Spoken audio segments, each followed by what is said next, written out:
April 16, 1898. George Keller was born in Cross Village, Michigan. June 20th, 1918 to May 1st, 1920. At 20 years old, George Keller began his career of lighthouse duty as second assistant keeper in Racine, Wisconsin at Racine Reef Light. It was a pier light that was moored in 21 feet of water, 2 miles from the beach. I lived there 2 years and it ran year-round, and that was a rascal. It was lonely. Was it lonely duty? Yes, it was. Very lonely. Well, you're locked up with 4 fellas in a place like this. What would you expect? Lighthouse duty then was punctuated occasionally by runs to the land for supplies and emergency relief. May 1st, 1920 to June 3rd, 1922. After Racine Reef, Mr. Keller was assigned as second assistant keeper on Squaw Island, a 69-acre patch of land 6 miles north of Beaver Island. With little but poison ivy and snakes to keep him company, he was more than happy to be transferred to White Shoal Lighthouse, not far from Cross Village. June 3rd, 1922 to June 1st, 1930. Upon transfer from Squaw Island Light, George Keller served as second assistant keeper at White Shoal Light. April 7th, 1928. George Keller married Gladys Whitmarsh in Sault Ste. Marie, Michigan.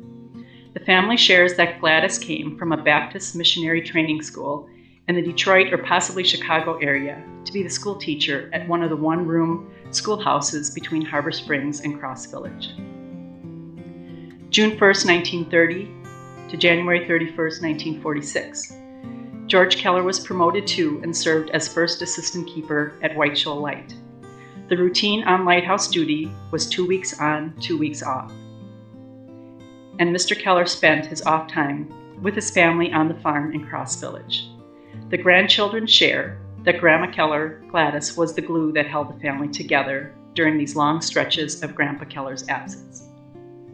It wasn't much, but they had a productive garden that supplied much of the needs of a 6-member family and the family dog, Laddie.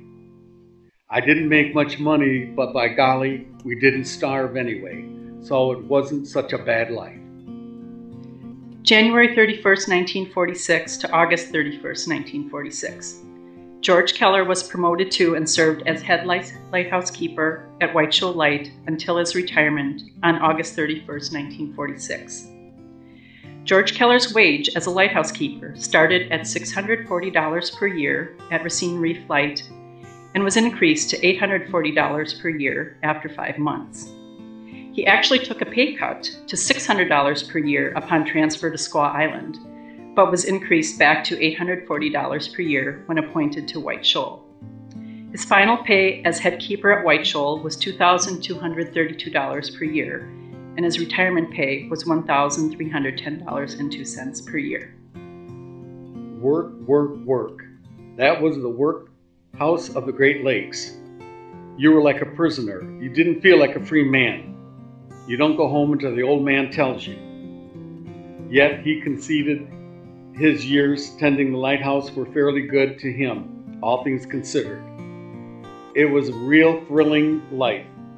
You were always on guard for wrecks, people adrift, and people disabled on a rock, a reef, or a shoal. January 3rd, 1984, Keeper George Keller passed away at age 85. During Keeper George Keller's time at White Shoal Light, he would have been present to witness the following events. 1927 to 1937, Keeper Keller was present at White Shoal during the years when the daymark color changed from white to black and back to white again. 1930, Keeper Keller was present when electricity was introduced to illuminate the lighthouse, and the intensity of White Shoal Light was increased from 360,000 to 3 million candle power. Fire and explosion danger prompted the switch to electricity. We had a lot of comfort with those electric lights. All we had to do was turn on a switch and the lights would come on and the motors would start up. It was really a change. May 28, 1938. Keeper Keller was present when the station's fog signal was changed from an air whistle to a diaphragm horn that sounded 2 blasts every 45 seconds. There were no fatalities or shipwrecks nearby while Mr. Keller manned the Lighthouse, a record he is justly proud of. It would have been a bad mark on us to have shipwrecks. It sure would. It was a very dangerous place to navigate in a storm, especially if the weather is hazy or fog or snow or rain. You got to be on your toes at all times, you know. Keep that horn a-going, keep that light a-flashing. July 1st, 1939. Keeper Keller was present at White Shoal when the Lighthouse service was absorbed into the United States Coast Guard. Keepers were given the option to retire, to remain as civilians attached to the Coast Guard, or to become part of the Coast Guard, usually at the rank of Chief Petty Officer. Keeper Keller chose to remain and serve as a civilian lightkeeper attached to the Coast Guard. November 11th, 1940. Thrilling would be a mild word for some of the weather he saw at White Shoal. There was the big one, for example, the 3-day Armistice Day storm of November 11th, 1940. The seas were 25, maybe 35 feet high, 70 feet wide. When the waves hit the deck over the crib, the structure would shake, utensils would fall off the stove, and water would leak all over. After the 3-day blow, I figured we must have had 500 tons of ice on the structure. It took a few days for Mr. Keller and the only other crew member there to chip off enough ice to be able to launch a boat to get to civilization. I never figured on being back to shore, nor it didn't scare me. I didn't know why it was. When they could free up a boat, they made a run to a barge that was beached on St. Helena Island. Needing no supplies of mail to be delivered, the barge patiently lay there like a duck on the water and went on to Mackinac.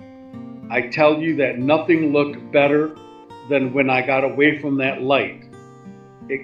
I could look back and see that the light flashing and everything was all right, and there was not much damage to the station. We didn't lose a thing. It wasn't until next August that the lake allowed all the stirred up mud and silt to settle down. Until then, the lake was dirty, he remembers. The silt clogged the gills of a great many fish during and after the storm, and they washed upon the shore, smelt so thick you could have picked them up with a hay loader. Some additional details about George Keller's history. Keeper Keller would have been serving at Racine Reef Light during the last months of World War I and served at White Shoal Light during the entirety of World War II. George Keller came from a family of lighthouse keepers. His older brother, William Keller, served as head lighthouse keeper at Lansing Shoal Light and Manistee East Breakwater Light. George Keller's father, August Keller, served as second assistant keeper and later as first assistant keeper at Skilligalee Lighthouse.